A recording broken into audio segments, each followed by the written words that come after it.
Me të vërtetë falënderimet i takojnë Allahut, vetëm atë falenderojmë dhe vetëm prej Tij ndihmë dhe falje kërkojmë. I lutemi Allahut të Lartësuar na ruaj nga keqja e veteve tona dhe nga dëmi i punëve tona të këqija. Atë njeri i cilin Allahu i madhëruar udhëzon rrugën e drejtë nuk ka kush e humb, dhe atë njeri i cilin Allahu i madhëruar e lën në devijim nuk ka kush e udhëzon. Dëshmoj e deklaroj se nuk meriton të adhurohet veç Allahu i vetëm dhe i pashok, dhe dëshmoj e deklaroj se Muhamedi është rob dhe i dërguari i Tij. Paqja dhe bekimet e Allahut qofshin mbi të, mbi familjen e Tij të ndershme, mbi shokët e Tij besnik dhe mbi çdo që pason rrugën e tyre deri në ditën e fundit. Të nderuar besimtarë, ne kemi folur në këto hutbe të shkuara për etikën islame, për edukatën islame, e cila është shumë madhore në lidhje me njerëzit që na rrethojnë, dhe filluam me etikën, edukatën që duhet kemi me prindrit tanë, pastaj më pas kaluam tek edukata që duhet kemi me të afërmit tanë, pastaj me komshinët, dhe filluam herën e kaluar të flasim për edukatën që duhet kemi me shoqërinë, me vëllezërit musliman, ne ndërmjet njëri tjetrit, me njerëzit të cilët rrethohemi dhe jemi në përditshmëri me ta.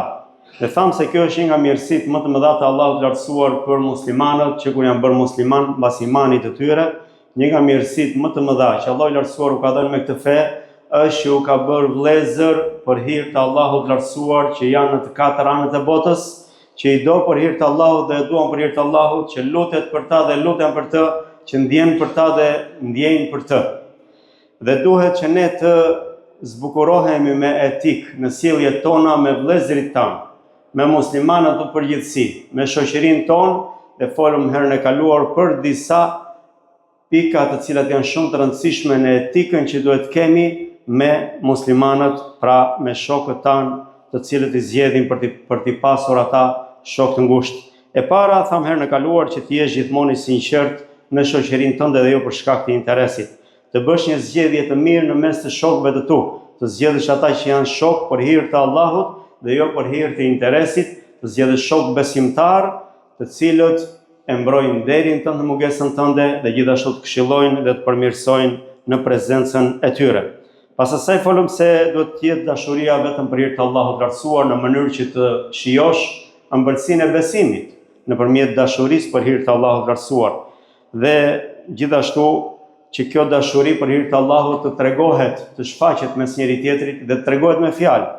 Edhe kjo të mos ulet për shkak kur prishet interesi dhe të mos shtohet më shumë kur tjetri të shërben ose të gjendet, por të jetë për hir të Allahut të Lartësuar gjithmonë konstante dhe të ushqehet mes vëllezërve kjo dashuri. Të sillen me njëri tjetrin me moral të mirë, tham vëllezërit, pra në etikën e tyre, të sillen mirë me njëri tjetrin me moral të mirë, dhe gjithashtu ta atakojnë njëri tjetrin me fytyrë të çelur, të buzëqeshur, sepse kjo është një vepër e cila lë gjurmë të mira dhe nuk duhet nënçmuar, prandaj profeti sallallahu alajhi wasallam porosiste për të. Gjithashtu ti gjendesh aty me veten tënde në zgjidhjen e të gjitha halleve dhe nevojave që ka. Pra ti gjendesh aty jo thjesht me fjalë, por të marrësh pjesë në hallin dhe problemin e vllait tënd. Dhe vazhdojmë sot të nderuar besimtar me disa pika të tjera të etikës, dhe ato janë të shumta. Pika e radhës, stacioni i radhës, edukata e radhës, të cilën e përmendim, është të ketë vizitë për hir të Allahut. Të shkosh të atakosh vllain tënd besimtar.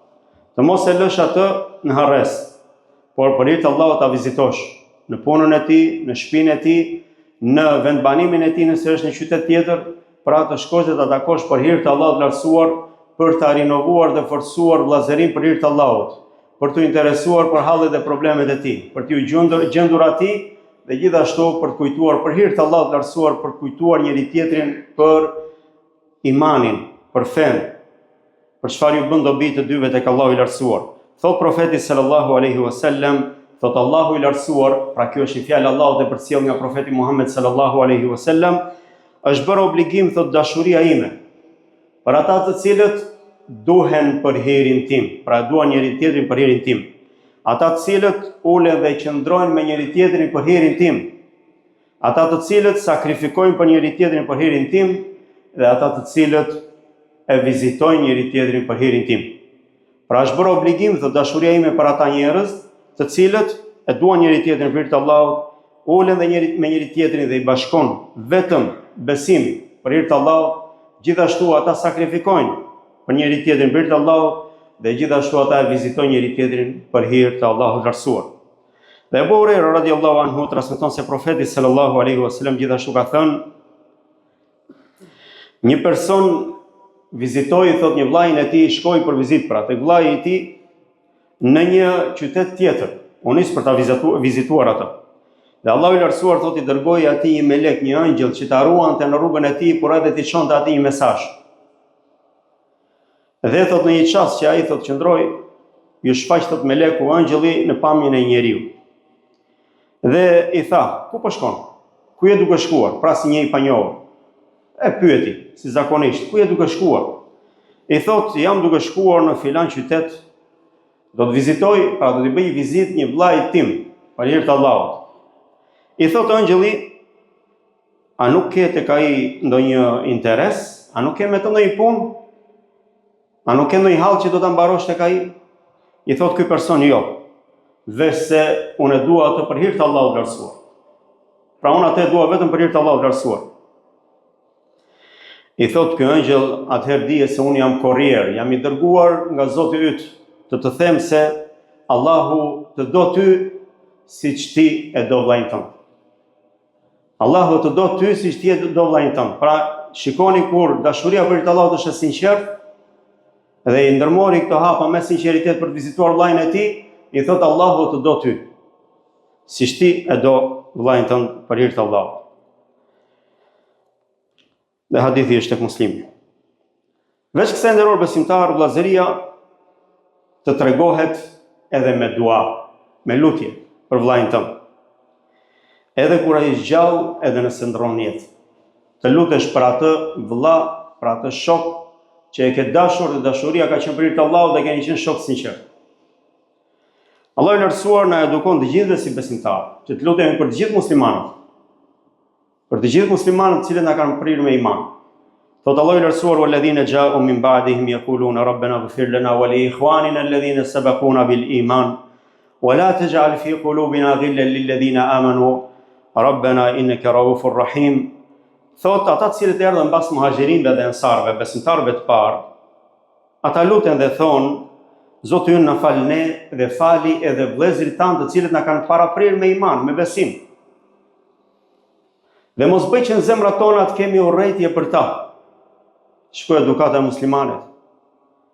Mos bëj që në zemrat tona të kemi urrëtie për muslimanët. Thot Zoti ynë ti e falës dhe mëshirues. Pra besimtari lutet për vllajën e tij për falje, për mëshirë dhe për të hequr nga zemra e vet çdo lloj pakënaqësie që mund të ketë për muslimanët e tjerë. Thot profeti sallallahu alaihi wasallam: nëse dikush lutet për vllajën e tij, në mungesë, një angjëll i ngarkuar nga Allahu qëndron te koka e tij dhe thot: edhe ti pash njësoj si vllai jot. Të dhënë Zoti dhe ty njësoj si kërkon për vllajën tënd. Të lutesh për vllajën tënd në mungesë, Allah jepi filanit, fale filanin, zgjidhje hallet filanit, pasuroje filanin, shëroje filanin, angjëlli te koka jote thot: edhe ty, edhe ty, edhe ty gjithashtu. Dhe duaja e angjëllit është e pranuar nderor besimtar. Ndoshta ne jemi gjuna fqar, ndoshta jemi të pavëmendshëm te duaja që bëjmë. Por nëse e bëjmë këtë, Allahu i lartësuar e ngarkon angjëllin që të bëjë për ne dua që na pranohet pra ajo që bëjmë për vllajën. Ebu Darda radiallahu anhu thoshte: unë lutem për 70 nga vëllezërit e mi në sejdën time, duke i emërtuar, duke i kujtuar ata me emrat e tyre një për një. 70 vetë në sejdë, një për një duke i kujtuar me emrat e tyre. Pra imagjinoni çfarë sinqeriteti në dashurinë për hir të Allahut. Vëllezërit që janë këmbë të durojnë, të ulen të durojnë, se pastaj janë hasrat aty dhe do t'i shtrojmë që sa të falen për jashtë. Vetëm të futen brenda të ulen mes besimtarëve dhe pastaj do t'i shtojmë safet për jashtë inshallah. Të duash për vllajën tënd atë që do për veten tënde, dhe kjo është shumë fisnike. Nuk e arrin të gjithë. Të duash për vllajën atë që do për vete. Është shumë madhore, shumë fisnike. Islami na edukon për këtë. Të duash për vllajën tënd atë që do për veten tënde. Pse? Sepse kjo e shton më shumë dashurinë, afrimitetin mes muslimanëve. Që të duash prej mirësive atë që do për veten tënde dhe të urresh prej ligësive tek vllai yt atë që urren për vete. Kjo është vllazëri dhe shoqëri me të vërtet për hir të Allahut. Çfarë do për vete ta duash për vllajën tënd dhe çfarë urren për vete ta urresh për vllajën tënd. Dhe gjithashtu të mos duash kurrë që ai të përballet me ndonjë dëm, me ndonjë të keqe. Dhe kjo është me të vërtet tregues i dashurisë së sinqertë për hir të Allahut lartësuar. Thot profeti sallallahu alaihi wasallam, nuk beson dikush nga ju derisa të dojë për vllajën e tij atë që do për vete prej mirësive. Kur ta thrasësh shokun tënd, thritë me emrat më të mirë. Ndryshe nga edukata që kanë ignorantët.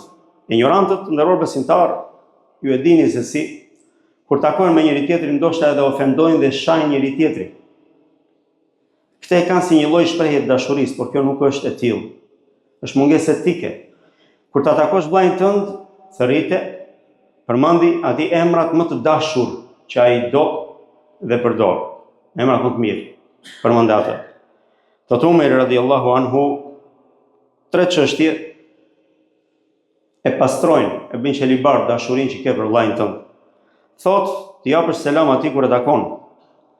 T'i hapësh atij vend në mezhlis, aty ku je ulur. T'i hapësh vend, t'i bësh vend. Kur vjen mezhlisi është i mbyllur, ti të thuash eja dhe ulu. Pra, t'i japësh selam, t'i hapësh vend ku je ulur, dhe e treta thot, ta thrasësh me emrat e tij më të dashur. Më të bukur dhe më të dashur që ka ai. Pra, kjo e bën dashurinë të sinqertë dhe e forcon atë. E përmendëm dhe herën e kaluar nderuar besimtar, por marrja pjesë në gëzimet e tij dhe në hidhrimet e tij e shton shumë dashurinë. Dhe gjithashtu e forcon lidhjen. Që ta di vllai apo shoku se ka një shok që i qëndron, edhe kur është në ditë të vështirë, edhe kur është në ditë të mirë. Kjo duhet jetë një ndjenje brendshme tek vllai i cili është besnik, tek shoku i cili është i sinqert. Dhe profeti sallallahu alaihi wasallam ka thënë besimtari për besimtarin është si ndërtesa, një pjesë e saj e shtrëngon pjesën tjetër dhe profeti sallallahu alaihi wasallam ka lidhur mes gishtave në këtë mënyrë. Pra besimtarët për njëri tjetrin janë si ndërtesa që pjesët e saj shtrëngojnë njëra tjetrën dhe i ka lidhur gishtat në këtë mënyrë. Pra do më thënë që ata janë të gjendshëm dhe mbështesin njëri tjetrin në çdo aspekt dhe në çdo situatë që kalojnë jetën e tyre. Ti ruash sekretin vllai tënd. I ruash sekretin. Jo që të bëhesh njeri që sapo ta dëgjosh atë, ta përhapësh tek të tjerët. Sepse kështu e shkatron vllazërinë për hir të Allahut edhe shoqërinë. Thot profeti sallallahu alaihi wasallam, kush ja mbulon një turp vllajt të tij musliman, Allahu do t'i mbulojë atij turpet në dynja dhe në ahiret. Turpi është sikleti, është gjunahu, është një problematik në shtëpinë e tij, është një gabim që e ka bërë. Mbuloja atij, mos u bëj pjesë atyre që e përflasin, që të dëgjoshin fjalët i ta shtosh akoma më shumë, apo të thuash më shumë çfarë di për të, se ndoshta shoqëria ka bërë që t'i hapen njëri tjetrit me sekrete, e nuk do thotë që një ditë që ai të gabojë apo të jetë në siklet të madh, ti të nxjerrësh edhe çfarë nuk din të tjerët kundër tij. Prandaj kush e mbulon turpin, sikletin e një muslimani, Allahu i lartësuar e mbulon atë thot në dynja dhe në ahiret. Dhe në transmetim tjetër thot profeti sallallahu alaihi wasallam, është njësoj sikur ka shpëtuar një foshnjë të varrosur gjallë. Kush i mbulon sikletin, turpin një muslimani, është njësoj sikur ka shpëtuar një foshnjë e cila është varrosur e gjallë. Pra imagjinoni se çfarë shpërblimi me njeriu i cili e mbulon muslimanin edhe kur i rrëshket këmba atij. Nuk është e thënë që të rrëshkas, të gaboj dhe të mblidhemi të gjithë dhe të hedhim balt atij sipër. Dhe thot profeti sallallahu alaihi wasallam, nëse dikush të thot diçka, është duke treguar diçka, dhe shikon thot në krah se mos e dëgjon dikush tjetër, dije se kjo është sekret dhe e ke amanet të ruash atë. Është sekret dhe e ke amanet të ruash atë. Prandaj, nëse vetëm një veprim, pa të thënë ai mos ja tregon dikujt, vetëm nëse shikon, apo e shikon dikush tjetër apo jo. Edhe ta thot, kjo është thot amanet, thot profeti sallallahu alajhi wasallam, e ke amanet të ruash atë, dhe gjitha këto hadithe që përmendëm janë të sakta, të nderuar besimtar. Dhe të dish se nuk ka njerëz të përsosur. Nuk ka shok që nuk ka gabim. Kanë thënë ai i cili kërkon një shok pa gabim ngelet pa shok. Njeri pa vese, pa huqe, pa gabime, nuk ka. Kush kërkon një të tillë do të ngelet pa shok. Prandaj mos i kaq strikt në këto çështje, por nëse shoku ka ndonjë gabim, ka ndonjë problematik, atëherë mbyllë njëri sy. Mbuloja atij, e rëndësishme që gabimet e tij të jenë pakta dhe këshilloni njëri tjetrin që të përmirësoheni. Thot njëri prej selefëve, thot besimtari gjithmonë justifikon vëllezërit e tij, ndërsa munafiku, hipokriti, pra dy fytyrshi, kërkon gjithmonë thot gabimet, pra pret se kur do të gabojnë vëllezërit e tij, shokët e tij. Pra i gjuan gabimet e shokëve. Ai që është hipokrit, ndërsa besimtari gjithmonë i mbulon edhe i justifikon ata. Kam thënë një vjersh, kush është njeriu prej të cilit mund të kënaqesh në të gjitha aspektet. Mjafton për një njeri si fisnikëri që t'ja numërosh gabimet e tij. Mjafton që është fisnik, njeri i mirë, që gabimet i ketë të pakta, të numëruara. Nëse tek dikush nuk gjen vesh se pa gabime, atëherë ky ja vlen që të jetë shok, sepse njerëz pa gabime dhe pa siklete nuk ka. Mos u zemëro me shokun tënd, por trego durim me të. Dhe nëse ai ftohet me ty, largohet prej teje, atëherë gjendju atij, këshilloj atë, lidhu me të dhe mos e ndaj atë. Thot profeti sallallahu alaihi wasallam, lidhi marrëdhëniet me atij që i ka shkputur, jepi atij që nuk të jep dhe fale atë i cili të ka bërë zullum ty. Ruaje gjithmonë të mirën që të ka bërë shoku. Vllai, mos e harro atë asnjëherë. Mos prit vetëm të bëjnë mirë, edhe vetëm mos bësh. Dhe ti harrosh të gjitha të mirat që ka bërë shoku për shkak të një gabimi që mund të bëj në hakun tënd. Ji mirënjohës gjithmonë dhe kujtoj të mirat që të bëjnë, se kjo tregon se je shok besnik dhe je i sinqert. Thot Imam Shafiu, Allahu mëshiroft, njeriu fisnik është ai i cili e mban mend thot edhe të mirin që i është bërë në një çast. Dhe nuk e harron kur thot ato të mirë, qoftë ajo dhe një fjalë që është thënë për të. Pra kështu është njeriu fisnik, të mirën që i është bërë në një çast, qoftë edhe një fjalë mirë, e mban mend dhe kur nuk e harron atë. Pse? Sepse kjo vllazëri nderor vëllezër është për hir të Allahut, është për ahiret, nuk është për këtë dynja. Nuk është për këtë dynja. Shokët e dynjas janë shumë, ndërsa dashuria për hir të Allahut është fisnike dhe është për hir të tij. Të mos ketë hased dhe urrejtje në shoqëri dhe vllazëri që është për hir të Allahut. Pra të ruhesh gjithmonë nga urrejtja dhe hasedi kundrejt vllajt tënd, mund të jetë i suksesshëm, mund të jap Zoti rrezik, mund të zgjidhin problematikat shumë shpejt, ndërkohë që ti ngelesh mbrapa. Asnjëherë mos jetë kjo arsye që ta kesh hased, ta urresh vllajin tënd për shkak të mirës që i jepet apo për shkak të suksesit që ai ka nga Allahu i lartësuar. Por ti duhet të gëzohesh bashkë me të për të mirat që Allahu i jep. Të gëzohesh nëse është për hir të Allahut kjo vllazëri, të gëzohesh sikur të është dhënë ty. Sikur e ke ti atë mirësi.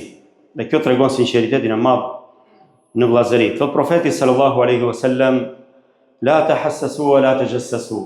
Thot ju mos prisni që tjetri të gabojë.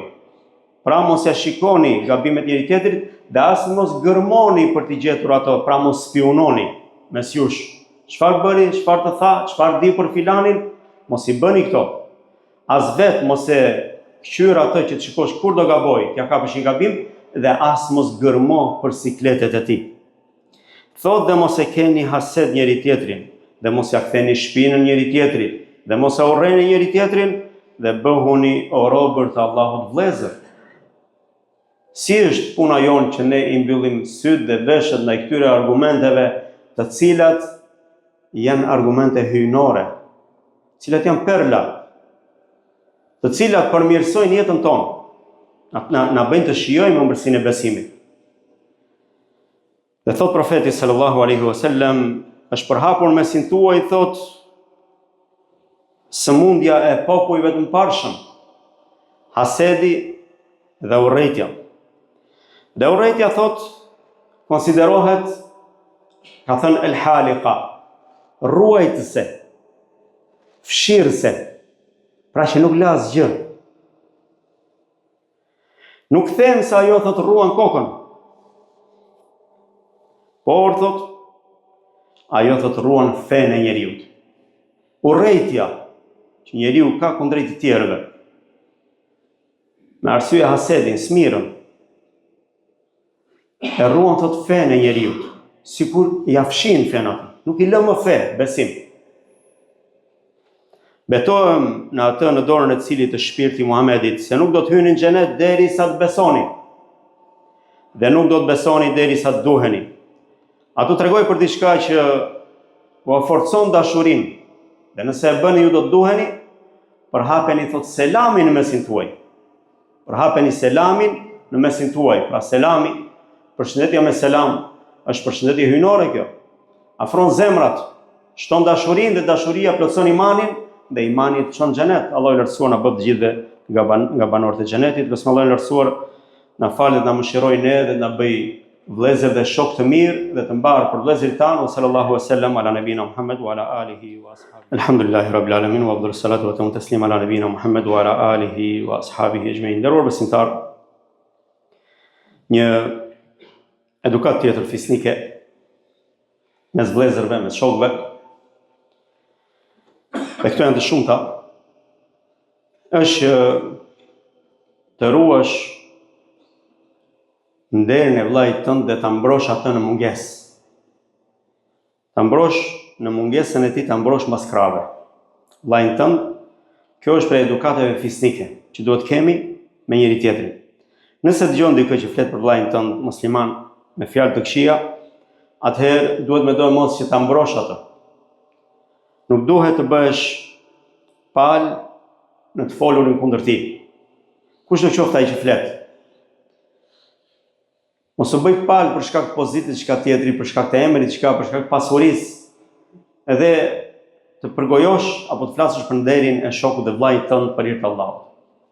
Por duhet që ta mbrosh atë në mungesë dhe mos i lësh njerëzit që ta teprojnë e të flasin, të lëshojnë gjuhën e tyre nderin e tij. Çështje dhe edukat e cila mungon në mesin tonë. Dhe tregon se imani ynë në Allahun dhe ditën e fundit nuk është siç duhet. Është shumë delikat. Që të harrosh se fjalët e tua shkruhen, tradhtia jote shkruhet, dhe këto vepra janë të ulta dhe ulin personalitetin tënd dhe imanin tënd, dhe në sytë Allahut të lartësuar ti bie. Dhe ditën e gjykimit ke për të dhënë llogari para Allahut. Atëherë si mund t'ja mbash krahun dikujt, i cili as të çon para, as të rreq mbrapa, as të bën dobi në këtë dynja dhe as në varr dhe as ditën e Kiametit. I ban krahun zullumqarit dhe flet kundër vllajit tënd dhe përcjell gibetet, thashethemet, shpifjet që thuan kundër tij, kjo vallahi tregon për iman të dobët, për mos pasje frikë Allahun dhe për mos besim në ditën e gjykimit kur do të dalësh para Zotit dhe do të japësh llogari për të gjitha fjalët e tua. Prandaj duhet kujdes nderuar besimtar në këtë aspekt dhe duhet që ta përmirësojmë këtë çështje në veten tonë. Thot profeti sallallahu alaihi wasallam, nuk ka njeri që e ndihmon muslimanin në një vend, në një situatë që është duke ju shkelur nderi i tij. Nuk ka musliman që e mbron shokun e tij, vllajin e tij, muslimanin e tij. Në një vend ku është duke ju shkelur nderi i tij, thot, dhe gjithashtu po shkelet në të, thot, shenjtëria e Allahut që ka vendosur kundrejt këtij muslimani, veç se këtë Allah i lartësuar do ta ndihmojë dhe do t'i gjendet në një situatë kur ka shumë nevojë që Allahu ta ndihmojë. Sa situata të vështira kalojmë në jetë, nëse do që Allahu të ndihmojë, ndihmojë thot muslimanin në rastin kur atij i shkelet nderi dhe gjithashtu kur shkelen kufit e Zotit në hakun e tij. Dhe thot profeti sallallahu alaihi wasallam, kush e mbron nderin e vllajit të tij, do ta mbrojë atë Allahu, do ta mbrojë fytyrën e tij Allahu ditën e gjykimit nga zjarri i xhehenemit. Kush e mbron nderin e vllajit musliman, Allahu i lartësuar do ta mbrojë fytyrën e tij thot nga zjarri i xhenemit ditën e gjykimit. Allahu i lartësuar na bëft rrezik që të na mbrojë nga zjarri i xhenemit ditën e gjykimit. Por duhet nderuar besimtar ta tregojmë me vepra se jemi vëllezër dhe shok të sinqert. Mos i lëm njerëzit të shkelin derin e muslimanëve në prezencën tonë. Dhe thot profeti sallallahu alaihi wasallam, kushdo i cili e ndihmon vllajën e tij në mungesë, Allahu i lartësuar ka për ta ndihmuar atë në dynja dhe në ahiret. Ne lutim Zotin e madhëruar të na bëjë shok dhe besimtar të sinqert. Ne lutim Allahun e lartësuar që vllazërinë tonë, shoqërinë tonë ta bëjë për hir të Allahut të lartësuar.